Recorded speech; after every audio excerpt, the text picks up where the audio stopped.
Southwest region. Our Southwest correspondent Joby Regan Muki is currently on the field with updates on the situation in Boya at this moment. Hello, Regan. What's the situation right now? We are at the private clinic here in Boya, the town of legendary hospitality. It was about 3 p.m. Cameroon time that an explosion occurred at Amphi 600 in the University of Boya. It has been confirmed by the Vice Chancellor of the University of Boya. It should be noted that 11 students are seriously injured. Behind me is an ambulance from the regional delegation of public health. It seems as if the situation in there is some kind of critical, and some of the students need to be taken to the Boya Regional Hospital and the Limbe Regional Hospital. That is just the situation at the moment. The whole campus of the University of Boya is highly militarized as we speak. At the moment, that is just the situation. We'll be coming for update from my Media Prime Television. I am Zobere Gambuki signing off from Boya. Joby Regan Muki with updates on the situation at the University of Boya this 3rd day of November 2021. Now we'll take a listen to Professor Horace Manga, Vice Chancellor of the University of Boya, after the explosion at Amphi 600 this day. His exit. Today we're having a conference of peace building. The conference started at about 11 and ended at around 3. At 3:30 when we were in the reception place at the restaurant of the university, we had information to the effect that some students were injured and were being conveyed to the hospital. So upon further inquiry, we were informed that an explosive device, an improvised explosive device, was thrown on the roof of lecture hall 600 and 600, and on reaching the ground, around mid-air, reaching the ground, exploded and released shrapnel, metallic particles. The metallic particles injured about 11 students who were in the vicinity, so they were immediately rushed to the hospital. 9 of them are here at the Solidarity Clinic and 2 are in another clinic. So they are undergoing treatment. Treatment is immediate, and they are stable, and as at now there are no major injuries. But they are still in pain. They are being stabilized. So, do you know us who are the perpetrators of this attack? Well, I think an investigation will tell us who the perpetrators are. I don't want to presume that I have knowledge of those who perpetrated these attacks. The investigation will ascertain that. Have the families of the students? Well, our first preoccupation is to stabilize the families. They are injured. Then after that, we could start informing the families. But we didn't want to create any panic. But because from the way we look at the injuries, we expect them to go back to classes, to resume classes in a few days. Okay, Well, I think you are dragging me into this whole idea of suspicion. No, with the security we have in place, and no security can be too tight. Let me put it that way. We wouldn't expect that anybody will have the bad will to attack students who are innocent, who are harmless. So whose only mission on campus is to study. So nobody will imagine that anybody will want to visit them with any device that will cause bodily harm. So that was the Vice Chancellor of the University of Boya reacting after an explosive device went off in an amphitheater at the University of Boya this day until something else. Outgoing Japan's ambassador to Cameroon, Tatomo Osowa, was at the Star Building yesterday to bid farewell after serving the country for 3 years. He promised Japan and Cameroon will always maintain strong ties, as Nora Kakebe tells us. Prime Minister and Head of Government of Cameroon, Chief Dr. Joseph Dion Ngute, granted a farewell audience to Ambassador Sotomo Ottawa on October 9, 2021.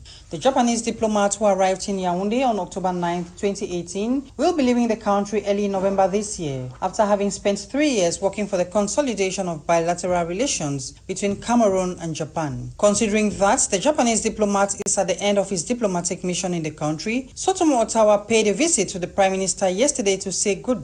After his discussions with the Prime Minister at the Star Building, the Japanese diplomat spoke to the press, appreciating his time in Cameroon. He said he enjoyed living and working in the country, and he used the opportunity to express gratitude to the Prime Minister for his continuous guidance and support. I had a meeting with the Prime Minister on behalf of His Excellency President Paul Biya.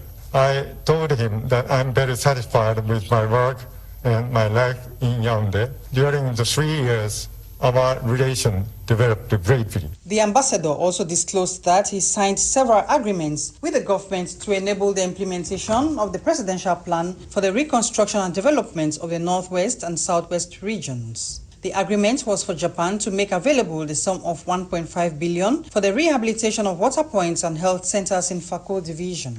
The outgoing diplomat promised that Japan will continue to support Cameroon to improve the living conditions of the people. On his part, the Prime Minister reassured the outgoing diplomat that Cameroon remains committed to ties between the both countries. As part of activities to mark President Paul Biya's 39th anniversary in Pa, a series of photo frames of the head of state from November 6, 1982 till date have been displayed at South of Fete in Accra, Douala. The pictures were taken by an artist and photojournalist, Nkolo, to portray major strides of President Paul Biya's achievement. The photo exhibition, which began on November 5 under the patronage of the Douala City Mayor Roger Mbassa-Ndine, equally saw the presence of Governor of the Littoral Region, Samuel Dieudonné Ivaha-Dubois.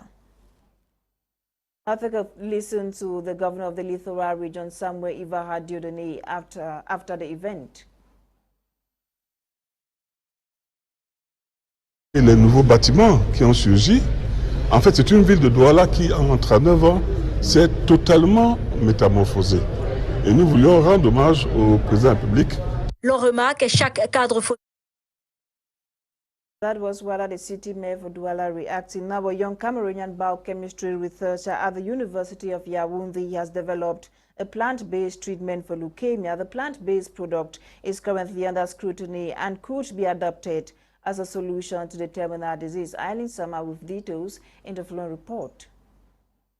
Leukemia, or cancer of the blood-forming tissues, including bone marrow, is a disease affecting hundreds of thousands of people across the globe, and a majority eventually die due to the fact that there is no cure for the terminal disease. Francine Tenke, a biochemistry researcher at the University of Yaoundé Medical School, says she has developed a plant-based solution to fight leukemia. According to her, the solution is to make an organ transplant from a donor by administering an aqueous extract of plant bark powder to reduce the possibilities of developing tumors. Francine Tenke explains that the next step she applies is to arrange the remedy in the final physical aspect of the drug as it will be used in the patient and according to its compatibility. The researcher, however, highlighted that this other step includes several aspects such as toxicological studies to ensure its safety before moving to the human stage. She noted results on animals show a significant regression of tumor volume after 30 days. She added that the survival rate is good, but the test has not yet been performed on a human being, pointing out that the steps to be taken before clinical testing, like human trials, are not complete due to shortage or limited funds. It is worth noting that the idea to use plants came from Francine's daily life, where she noticed a majority of the population uses traditional plant-based medicine for various diseases. Francine Tenke wants to formulate and improve traditional medicine and to study the effects of the leafy forest plant when it is administered in conjunction with anti-cancer drugs to see if there would be a synergistic effect or a reduction in side effect from chemotherapy. Note here that the number of cancer cases is increasing annually in Cameroon, and diagnoses usually take long, with over 60% of cancer patients showing up at an advanced stage, and treatment is expensive according to the Ministry of Health. For the record, the young talented biochemistry researcher bagged home an award in 2020. Wardrobes. To counter the domination of imported products, local designers are trying to stand out with a creative offer. According to stylists like Ama Betran, they aim to capture customers who are looking for originality and multiply production. We now come up with the classic casuals like this, which don't necessarily need to carry a lot of those fabrics. We make it very simple and classy, elegant, which you can always put it on. We can do something like this for you. It has a cap, it has a touch of the fabric which you feel is too expensive. So, as an African designer, we can always create options for our clientele. We give them an option which is very affordable. Turning up in this, you might still look the same like the person who had the more expensive outfit. And we have stuffs which range from the same amount, like 10,000 francs and above.